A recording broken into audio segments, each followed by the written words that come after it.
cards in hand for hers. Jadine's none on 7. I don't know what she is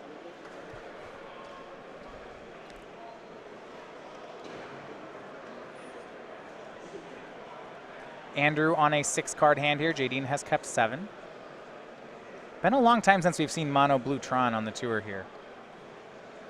So, a Inquisition of Kozilek from Jadine shows 3 lands: Sundering Titan, Repeal.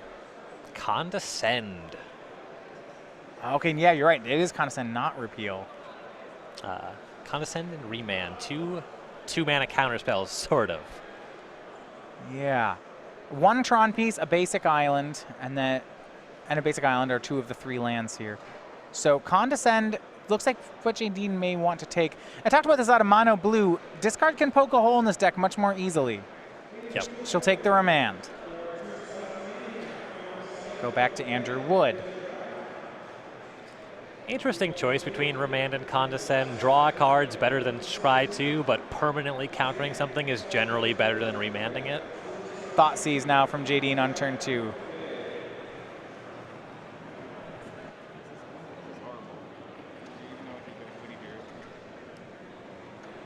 She's going to fire off Thoughtseize, take another one. Then now she'll get the other counterspell. Condescend is gone.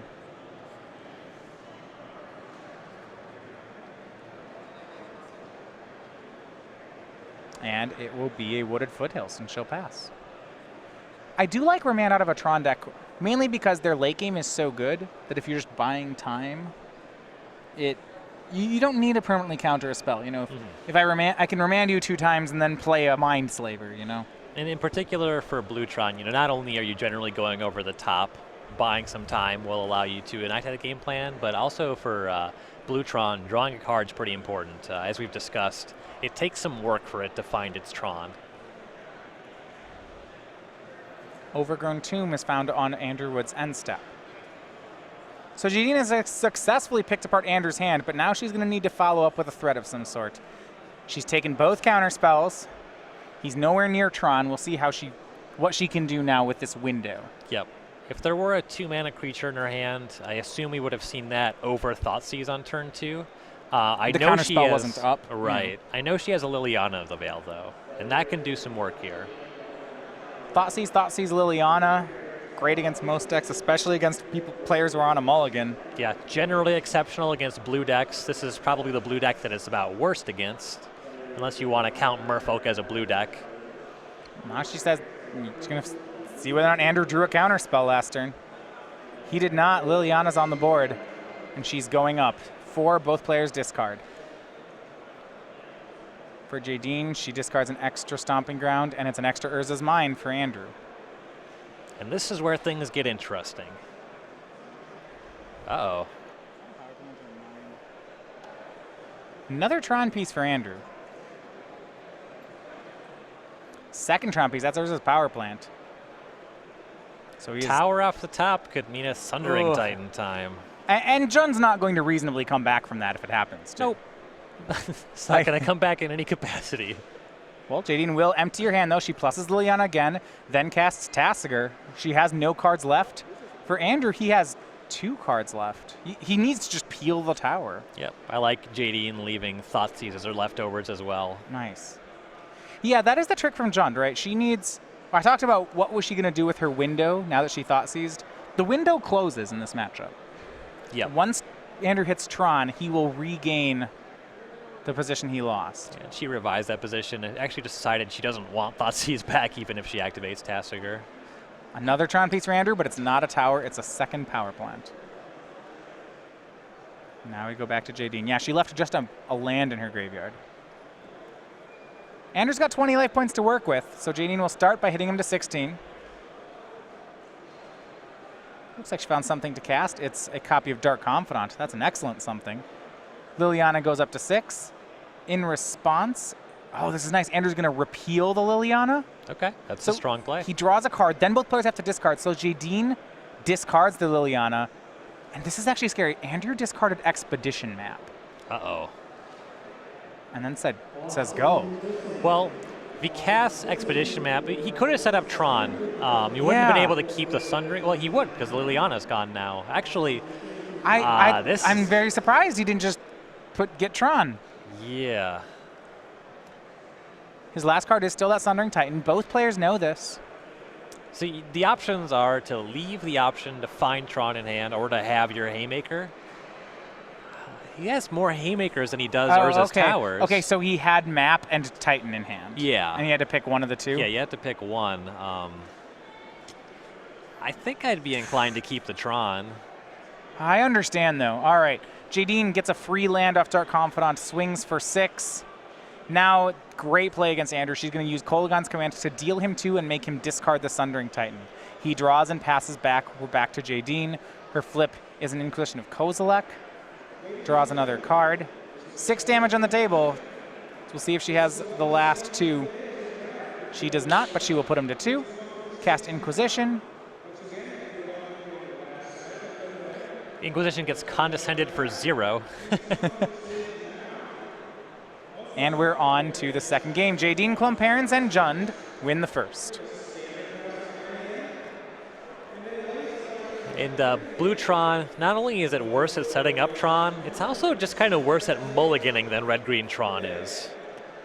And it's really just a reinforcement of that issue. If it's not as good at setting up Tron on 7 cards, it's certainly not as good at setting up Tron on 6 cards or 5 cards. And that's kind of what we saw happen there. Andrew could have potentially set up Tron there, but still would have needed a top deck of threat. It wasn't even guaranteed to be out of the woods had he gone for that plan. All right, let's look at the sideboards here. So from Andrew Wood's side, Chalice of the Void, Dismember, Hurkyl's Recall. Oh, I like this one, Jester's Cap. I have not... You know that this card was the chase rare of Ice Age on release? It was the most valuable card in Ice Age for a while. I believe you. I know that. I remember when I was like in 4th grade, everyone wanted to trade for one of these. Okay, continuing on. 2 Negates, 1 Platinum Angel, 1 Silent Arbiter, 2 Spatial Contortion, 2 Squelch, and 1 Spell Snare. Spell Snare hits a good amount of powerful spells out of Jund, Dark Confidant, Tarmogoyf. I suppose Mono Blue Tron doesn't care about Terminate, so it's just those ones, but it is an efficient way to trade up, so I do like it. Chalice of the Void's an option. I think it's too slow. It's just kind of serving the role of Spell Snare, but it costs 4 mana, so I'm probably off of that. Really, I'm mostly just looking at Negate to counter Liliana of the Veil. Probably Dismember as well. Dismember, yeah, I'm pretty convinced that Dismember deals with Dark Confidant or Tarmogoyf. You could make an argument for Spatial Contortion to deal with Dark Confidant, though that one's only okay. Especially on the play, when the blue player's counter spells are going to be a lot better. I don't think you have to get cute with Spatial Contortion. Yeah, I mean, by and large, Tron is supposed to be favored here just by virtue of strategy. Right. There's not too much in the sideboard. On Jadine's side, she gets to do a lot out of the sideboard. She's got a copy of Obstinate Baloth, a Painful Truths, a Kitchen Finks, a Courser of Crufix, a Huntmaster, an Ancient Grudge, 2 Kozilek's Returns, 2 Grim Lavamancers, 2 Duresses, 2 Fulminator Mages, and a Pithing Needle. I almost want to say Jade, she may be a underdog game 1, but she almost pulls even after sideboarding. There's a good amount of stuff here. 2 Duress, quite solid. This blue Tron deck is mostly spells. 2 Fulminator Mage are great. That'll help disrupt Tron that this deck has a lot of trouble assembling in the first place. I like Pithing Needle a good amount as well. You can turn off a Planeswalker. You could turn off Mindslaver. If you're lucky, you can even turn off Expedition Map, so that's quite good. And then I can see an argument for Ancient Grudge as well. You're able to tag things in certain windows, and for the Jund deck, there's some stuff that you want to get out of your main deck, like the Abrupt Decay is not great. Lightning Bolt, trimming on that card's quite good here. And then Terminate is really not doing much of what she wants to be doing. So decent amount of cards to be taking out and some pretty good options coming in from the sideboard.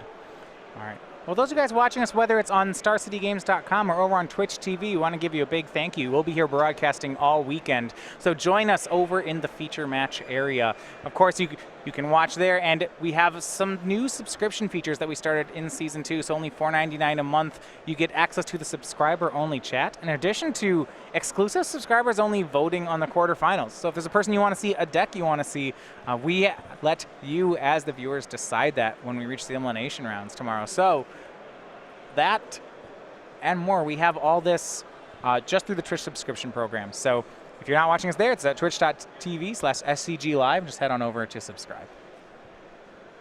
Quarterfinal voting, pretty cool new feature. I like that a lot. Andrew's going to be on the play this game. Last game, he was 6-card hand on the draw. And for those of you who are Tron fans, the biggest distinction is between the two versions of Tron. We saw last game that Andrew can get thought seized from this one. Yep. You almost feel like, I know the green Tron players want to be thought seized because it just doesn't matter. Blue Tron is generally better at interacting, certainly on the stack, and red green Tron has a lot more oops, I won. Pithing Needle turn 1 from Jadine. She needles Expedition Map, which is somewhat interesting. What do you think of that? Because Andrew didn't play Expedition Map. Yeah, there's a chance that as the Tron player you don't cast Map because you wait until you have 3 mana so that you don't get hit by Ancient Grudge. And huge play here by Andrew Wood. Okay, we're going to walk over what happened. Andrew played a third land. He has 2 Tron pieces, but they're the same one. Jadine tries to crack a fetch land, and Andrew plays a copy of Squelch on it, which is, it's the stifle of Modern. You said huge. I think adorable is more apt. This play is really cute. It's really good when it works. It reminds me when someone Shadow of Doubts your fetch land. You kind of just look at them and you're like, yeah, I guess. And then, as Jadine does, plays her other land and starts casting spells. Well, I mean, it was a land destruction spell for 2 that draws a card. That's really good.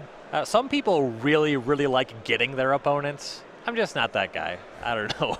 This doesn't do anything for me. Tarmogoyf from Jadine. We have instant and land, so it's a 2/3 at the moment. Go back to Andrew. That third land at the bottom there is an Oboro Palace in the clouds. For most practical purposes, it's an island. You can use Oboro to turn your Tron mana into blue mana if you don't have a blue land to play for the turn. Jadine tries for a Liliana, but it's remanded. She swings in for 2. Andrew's down to 18. And he will anticipate on end step.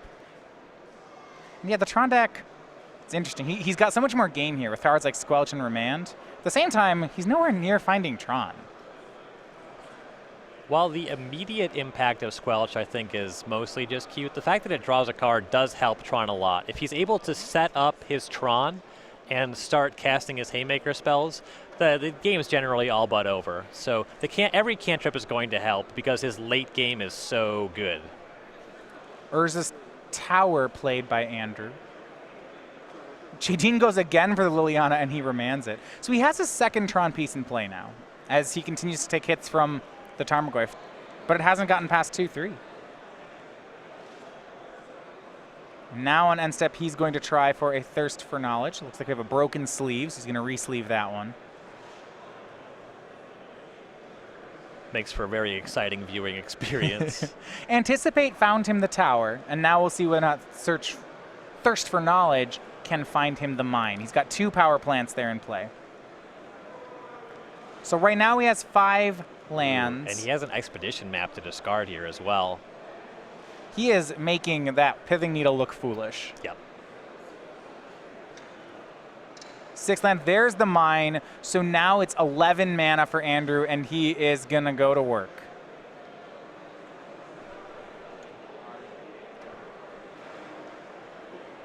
Wormcoil Engine is the first play. It's off 6 colorless. He has 5 more mana to work with. And this is a stage where Jun starts pretending like it's still playing Magic.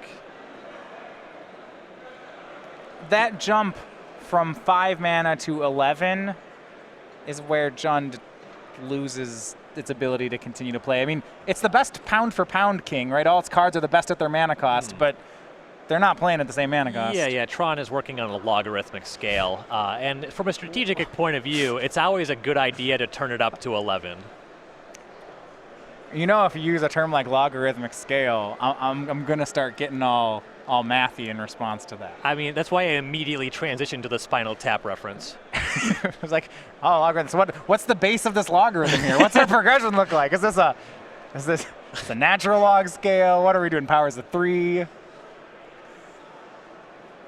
You lost me. It operates on a things getting bigger scale. This is definitely more boring than that split sleeve. Jadine terminates away the Wormcoil Engine. It does pump the Tarmogoyf a couple of times. It's now 4/5.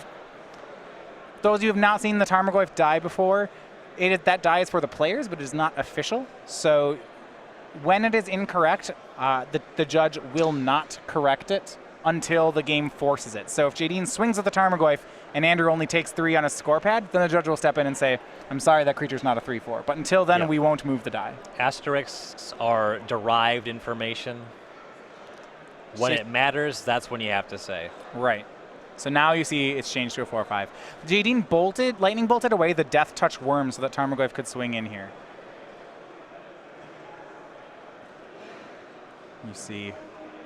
Dismember. Yeah, still a 4/5. Andrew can definitely dismember that. Takes 4 to do it, so still a win for Jadine. Yep. She'll play Tasigur, hoping Andrew doesn't remand it. He's going to wait for her to delve cards, and then we'll see if it works. Uh-oh. Blue end. How about Condescend for 3? Also unacceptable for Jadine. And this card's so good once you have Tron together. It's basically a counterspell that costs you 2 lands to play and then scries you 2. Yes. Frequently, this kind of card just does not scale very well at all. But specifically in Tron, once you're online, this card's just great. Wormcoil Engine connects Jadine down to 12, Andrew back up to 15. He then plays Oblivion Stone. Liliana for Jadine. You see a Ghost Quarter was added to the board there for Andrew. So under that tower, it's not a second tower, but actually a Ghost Quarter. No creature land in play yet for Jadine. She will try for Liliana, but another Condescend is at the ready. And Andrew just bullying the game with all this extra mana. Continuing to scry 2 to the top. Here's Thirst for Knowledge. 3 draws 3 more. Either discards an artifact or discards 2. Looks like he has his one of Snapcaster Mage in hand. And this is some information he gave away. He discarded his second Squelch. So in what's likely to be a game 3, Jadine will know that there are multiple copies of that card. Yeah. Definitely prioritize cracking fetch lands as her first 2 land drops. Yeah, because Jadine will be on the play. You know, if your second land is a fetch, she'll probably just crack it main phase. Yeah, and that's the thing about playing those gotcha cards. If you lose game 1, they lose a ton of value. You get them once. Sometimes you get them every time. When I play a ramp deck, if you play Shadow of Doubt against me, you're going to get me every time. Sure. That's not even gotcha, though. That's just like metagamed for you. She's like, that's just good against what I'm doing. Yeah. I'm an escape shift. Please don't. You're going every to card do in my something on turn 1 through 10 that this is going to be good against. Every spell and land in my deck makes me shuffle, so I really hope you don't play this anti-shuffle card. You see that 1 counter on the worm? That is a counter from Oblivion Stone. It's a fate counter, meaning if Andrew decides to crack the Oblivion Stone, the token will not die. It continues to connect Andrew up to 24 and Jadine to 3.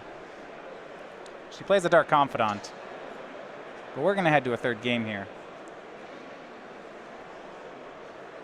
Condescend for 100.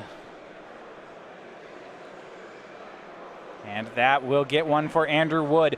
And how quickly did the game turn the moment Andrew hit that 3rd Tron piece? Immediately. it was just done. Yep. That's really what happened. Especially, Jadine never established a very good board position. She just has to be able to get on the table before Tron is a thing to even be playing Magic. Yeah, well, she was trying, right? She had the turn 3 Liliana was remanded, then she played it again on turn 4 and it was remanded. And she was able to land a Tarmogoyf, but it just never amounted to enough.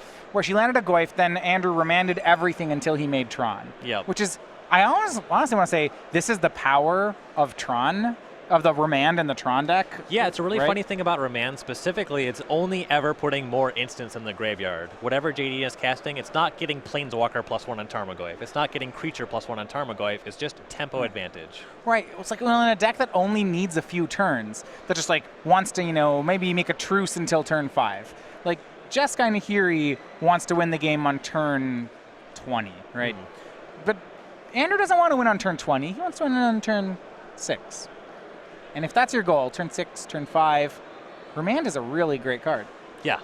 Remand was, of course, a prominently featured card in Splinter Twin combo when that was legal. 4 copies because my job is to make you not kill me before I kill you, hopefully on turn 4. Yeah. Really looked impressive in that game. So we're going to have a deciding game. Remember, the winner of this will improve to 7-0 and be a lock for day 2. Both players 6-0 right now. This is between Andrew Wood and Jadine Klomparens.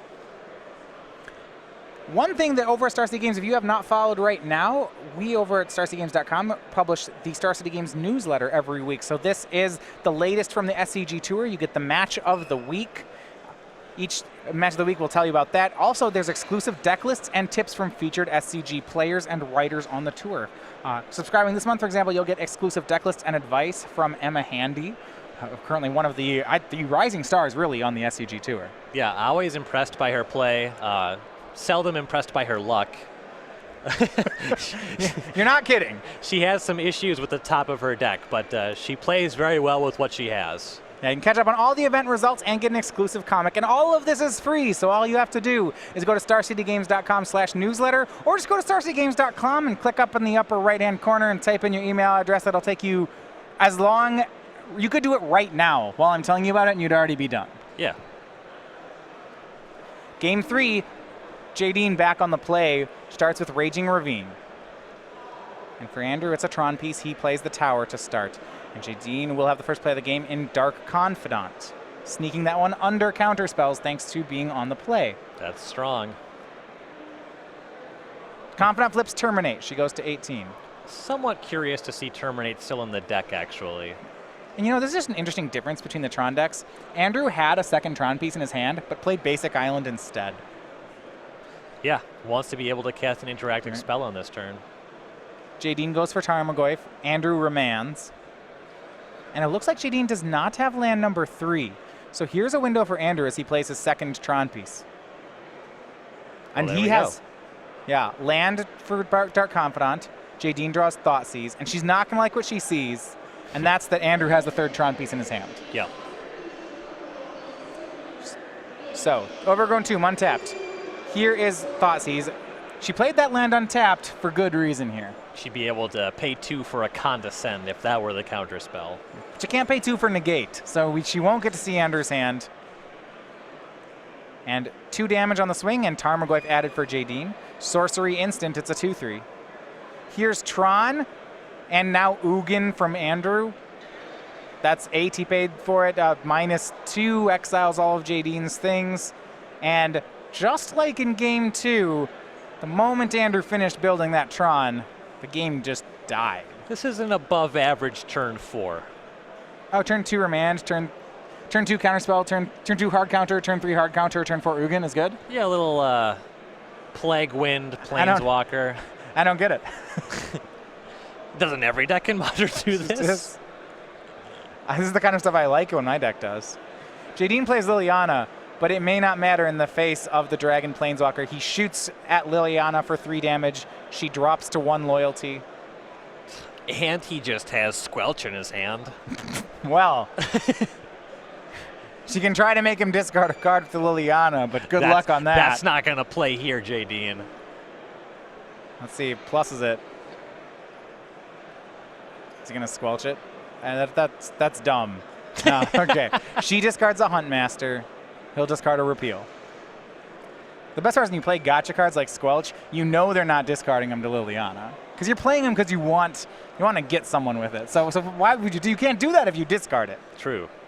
No, in all honesty, it actually looked really good in the Tron deck. Here is Painful Truths. Andrew will Condescend.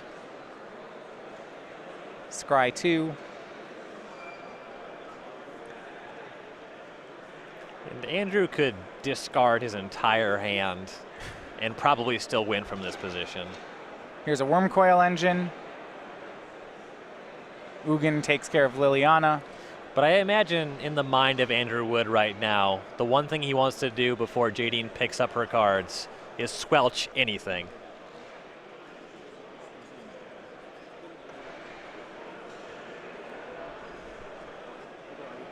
Tarmogoyf does not stand up to Wormcoil Engine or Ugin the Spirit Dragon.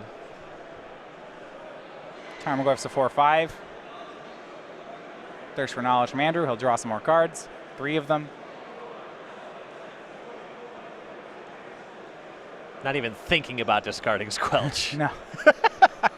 Urza's Tower and Repeal are discarded. I'm a big fan of drawing 7 cards. How do you feel about drawing 7 cards? Yeah, that's great. Can I do it again in the same turn?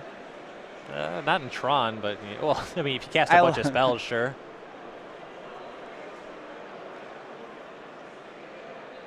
The Wormcoil Engine is terminated. Ugin's up to 11. Inquisition, I see. Oh, now she knows about the jig is up. Yeah, we know about the Squelch. It's going to be no good here. Spell Burst. This is a really... Jadine will scoop to the Spell Burst. Spell Burst is actually unbeatable. Right. It looks like, no, we're done. So you don't know Spell Burst. Maybe you didn't play enough Time Spiral Limited. If you have a zillion colorless mana and a few blue, you counter everything. Yeah, so it's